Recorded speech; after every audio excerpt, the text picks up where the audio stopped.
बिस्मिल्लाहिर्रहमानिर्रहीम। बोलते कालम के साथ मैं आमिर रज़ा खान। और कुवैत ने मान लिया कि उसके बहुत बड़ा नुकसान हुआ और उसके फ़ौजी जो हैं ज़ख्मी हैं, और इसके अलावा ड्रोन और पानी की तनसीबात जो कि डिसैलिनेशन प्लांट है, बिजली घर है, ये वो तमाम नुकसानात हैं जो मैंने कल बयान किए थे। लेकिन उस वक्त तक कुवैत ने ये तस्लीम नहीं किया था और मैंने आपसे कहा था कि वॉर के अंदर, जंग के अंदर जो नुकसानात होते हैं उनको छुपाया जाता है। अब कुवैत ने ये तस्लीम कर लिया। कुवैती वज़ारत दिफ़ा ने ऑफिशियली बता दिया कि उनके बेशतर फ़ौजी अड्डे जो हैं वो इस वक्त ईरानी मिज़ाइल्स की ज़द में हैं। ईरानी मिज़ाइल्स और ड्रोन्स जो हैं ताक कर ऐसी ऐसी जगहों को निशाना बना रहे हैं जहां पर अमरीकी अड्डों में मौजूद फ़ौजी जो हैं वो ईरान के ख़िलाफ़ कार्रवाइयाँ कर रहे हैं। और कल रात जो 7वीं लहर बकौल अमेरिका के सेंटकॉम के 7वीं लहर में ईरान के बहुत सारे इलाकों को निशाना बनाया गया और दावा यह किया गया कि सिर्फ अस्करी मकामात को निशाना बनाया गया था, जो कि गलत था। और इससे पहले भी मैं बयान कर चुका हूँ कि उन्होंने न ट्रेन की पटरियाँ छोड़ी, न जंक्शन छोड़े, न पुल किया, न सड़कों का ख्याल किया। हत्ता कि उन्होंने एक चिल्ड्रन कैंसर हॉस्पिटल को भी निशाना बनाया। इस तरह सिविलियंस अहदाफ को निशाना बनाने के बावजूद सेंटकॉम जो है डिटाई के साथ कह रहा है कि उसने सिर्फ अस्करी मकामात को निशाना बनाया। अगर ये बात पासदारान इनकलाब करें तो बिल्कुल ठीक कहते हैं, क्योंकि वो अभी तक किसी सिविलियन आबादी में कोई ड्रोन और मिसाइल गिराने के ज़िम्मेदार नहीं हैं। उन्होंने तमाम के तमाम फ़ौजी इंस्टॉलेशंस पर हमले किए हैं। आज की जो स्टोरी है इसके मुताबिक तर्जमान ने ये मान लिया है कि कई मराकज़ जो हैं वो तबाह हुए हैं, फ़ौजी कैंप और ड्रोन हमलों का निशाना बने हैं, और जिसके नतीजे में ज़मीनी अफवाज के मुतअद्दिद तादाद नहीं बताई जा रही, मुतअद्दिद अफराज फ़ौजी जो हैं वो ज़ख्मी हुए हैं। इनमें कुवैती भी शामिल हैं और अमरीकी भी शामिल है। कुवैती वो जो इनकी हेल्प करने के लिए इन अड्डों पर मौजूद होते हैं और जो बहुत सारे काम जो हैं सर अंजाम देते हैं, वो भी ज़ख्मी हुए हैं और शदीद ज़ख्मी भी हैं। हॉस्पिटल्स में उनको मुंतकिल किया जा रहा है। और मैं आपको याद होगा कि मैंने कल कहा था कि एम्बुलेंसेस जो हैं वो देखी जा रही हैं, लेकिन मीडिया पर जो है इसको छुपाया जा रहा था कि कोई नुकसान नहीं हुआ। जितने मिसाइल्स आए थे, ड्रोन्स आए थे, हमने उनको इंटरसेप्ट कर लिया। तो इसका मतलब यह है कि कुवैत के अल सालम एयर बेस से लेकर बाकी कुवैत में जहाँ जहाँ पर जो अमरीकी अड्डे मौजूद हैं और जहाँ जहाँ पर उनके रडार्स और मिसाइल्स और फ़ौजी मौजूद थे, उसको ताक कर ईरान ने निशाना बनाया। ये मान नहीं रहे थे, ये कह रहे थे कि तमाम फ़ज़ा में तबाह कर दिए। अब कहते हैं जी हमने तबाह तो किए हैं, लेकिन मुतअद्दिद फ़ौजी जो हैं ज़ख्मी हैं और बहुत सारे जो हैं डिपोज़ जो हैं, ऑयल डिपोज़ और वेपन्स ये एमुनेशन डिपो जो हैं ये भी तबाह हुए हैं। इसके अलावा भी तनसीबात जिनमें रडार्स हैं, जहाज़ हैं, हेलीकॉप्टर्स हैं, उनको भी नुकसान पहुँचा है। तो एक बड़ी तबाही का मंजर जो है कुवैत में नज़र आ रहा है, और ये अच्छी बात है कि कुवैत ने यह तस्लीम कर लिया। हम कह रहे थे तो उस वक्त कुवैत की तरफ से तरदीद की जा रही थी कि ऐसा कोई नुकसान नहीं हुआ। और अब BBC की स्टोरी है और भी मीडिया हाउसेस ने ये स्टोरी जो है दी है, जिनके मुताबिक बैलिस्टिक मिसाइल्स और ड्रोन्स ने जो है वो हमला किया।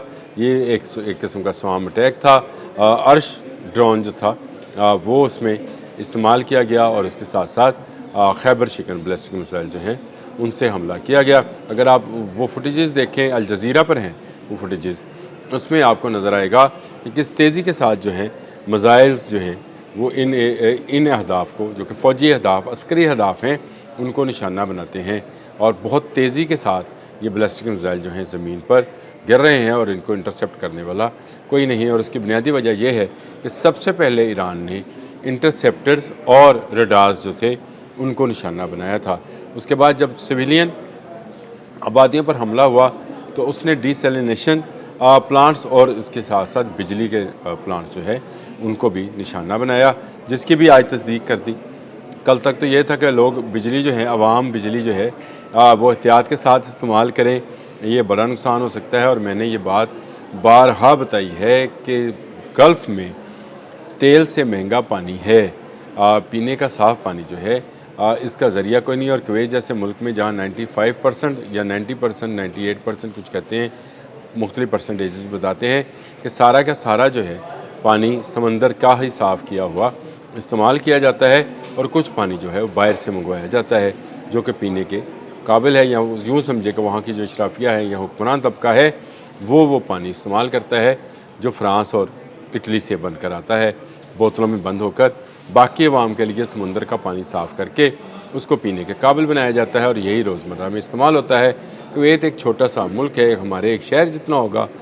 اس چھوٹے سے ملک کے اندر سارے کا سارا تیل ہے، یعنی اس کے جو صحرا ہیں ان کے اندر تیل بہت بڑی مقدار میں ہے، پانی نہیں ہے، اور پانی کے لیے ان کو سمندر کے ڈی سیلینیشن پلانٹس پر جو ہے بھروسہ کرنا پڑتا ہے، انہی کو نشانہ بنایا ہے۔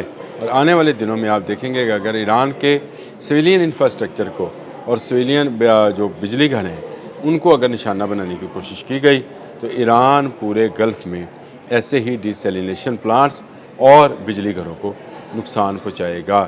کویتی وزارت دفاع کی طرف سے کیے جانے والے ٹویٹ میں سارے نقصانات کا ذکر تو نہیں کیا گیا، لیکن یہ کہا گیا کہ بہت سارے اہداف کو نشانہ بنایا گیا۔ یہ بہت بڑی کامیابی ہے پاسداران انقلاب کی کہ ان کے میزائلز اور ڈرونز کو انٹرسیپٹ نہیں کیا جا رہا ہے، یعنی مکمل طور پر نہیں کیا جا رہا ہے۔ لازمی بات ہے کہ امریکہ ایک پوری تیاری کے ساتھ یہاں پر موجود ہے، اسرائیل اس کے بیک پہ ہے، کویت اور متحدہ عرب امارات اور بحرین جیسے ممالک جو ہیں یہ اس کے جو ہیں وہ مدد کے لیے موجود ہیں، اور ان کی مدد کے بغیر جو ہے امریکہ کچھ نہیں تھا۔ اسی لیے ان ملکوں کو ہی نشانہ بنایا جا رہا ہے جہاں سے کوئی بھی ایران کے خلاف چاہے وہ فضائی آپریشن ہے یا سمندری آپریشن ہے، انہی ملکوں کی مدد کے ساتھ کیا جا رہا ہے۔ ایران طاق کر انہی ملکوں کو نشانہ بنا رہا ہے۔ کویت پر ہونے والا اب حملہ کہا جا رہا ہے کہ اب تک کا سب سے بڑا حملہ ہے جو 17 اور 18 کی رات کی درمیانی شب میں جو ہے کیا گیا ہے، اور یہ اس سے بھاری نقصان جو ہے ہوا ہے۔ خود کویتی مان رہے ہیں کہ ان کا ڈی سیلینیشن پلانٹ اور بجلی پیدا کرنے والا جو پلانٹ تھا، جو یونٹ تھا، اس کو نقصان پہنچا ہے، اور اس کا جو ڈرونز کا ملبہ جو تھا، میزائلوں اور ڈرونز کا ملبہ جو تھا مختلف علاقوں میں گرا ہے، یعنی یہ سویلین علاقوں میں گرا ہوگا جو اوپر پھٹے ہوں گے، لازمی بات ہے ان کو کسی نہ کسی جگہ پر ٹارگٹ کیا گیا ہوگا۔ میں نے کل بھی یہ بات کہی تھی کہ جب آپ کہتے ہیں کہ متعدد روک لیے تو اس کا مطلب ہے کہ سارے نہیں روک پائیں گے، سارے میں سے کچھ لگ جائیں گے، اور یہ لگ یہ رہا ہے کچھ روکے گئے ہیں، زیادہ تر جو ہیں وہ اپنے اہداف تک پہنچے ہیں۔ اسی لیے کہا جا رہا ہے کہ بہت سارے مراکز جو ہیں، کئی مراکز اور فوجی کیمپ جو ہیں ڈرون حملوں کا اور میزائل حملوں کا نشانہ بنے۔ یہ میری خبر نہیں ہے، یہ خود کویتی حکام نے خبر دی، بی بی سی نے اس کو جاری کیا، اور بی بی سی کے علاوہ بھی الجزیرہ میں بھی یہ خبر موجود ہے۔ تمام میڈیا ہاؤسز جو اس جنگ کی کوریج کر رہے ہیں وہ یہی خبر دے رہے ہیں۔ میں نے یہ کل دی تھی کہ اس وقت شاید کویتی جو تھے وہ اس کا انکار کر رہے تھے اور کہہ رہے تھے ایسا کچھ نہیں ہوا، سینٹ کام بھی کر رہا تھا، اور میں نے آپ سے کہا تھا کہ آنے والے گھنٹوں میں آپ کو سمجھ آئے گی جب آہستہ آہستہ یہ چیزیں جو ہیں باہر آئیں گی۔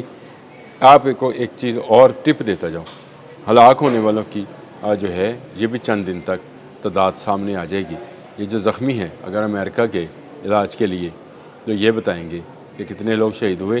اس سے پہلے بھی کویت میں ہی سے زخمی ہو کر جانے والے فوجیوں نے امریکہ کے اندر جا کر یہ بیان دیا کہ ان کے جنرلز یا ان کے کمانڈرز جو تھے وقت پڑنے پر بھاگ گئے تھے، اور انہوں نے ایران کے سامنے جو ہے پیش کر دیا تھا تاکہ ان پر حملہ کیا جا سکے۔